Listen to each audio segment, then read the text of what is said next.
ass whenever I returned home and got caught. I honestly didn't mind it, though. As the old saying goes, no pain, no gain. So I took my ass whoopings in stride and maintained my wild side. Then I went away to college to study psychology at Clark Atlanta University before earning my doctorate at Georgia Tech. My dissertation was all about the psychological elements of control. What it all boils down to is power. Who has it and who doesn't, and how that power, or the lack thereof, affects our desire to control whatever we can at all costs, while stressing over the things that we can't control. I've now put in 25 years in the field as a professional psychologist in the Atlanta area, counseling stressed-out employees, corporate bosses, actors and directors, musicians and managers, and plenty of couples in relationships, whether they be married or just dating.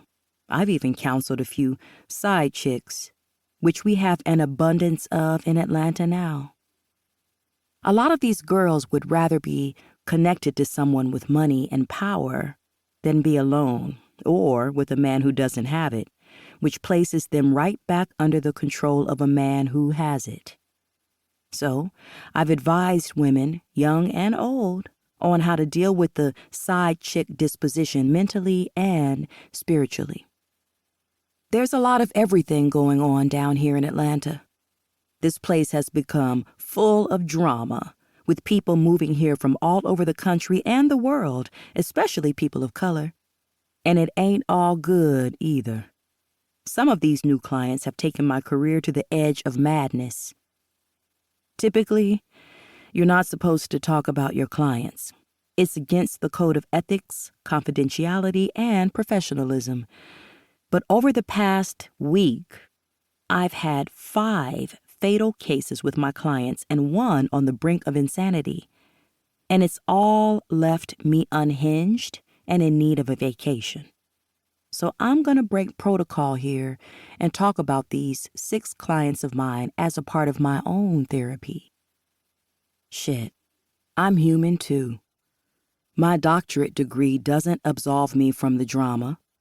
We all get caught up in life. So I'm going to start off by reflecting on Mrs. Melody, the youngest of these 6 clients at 23.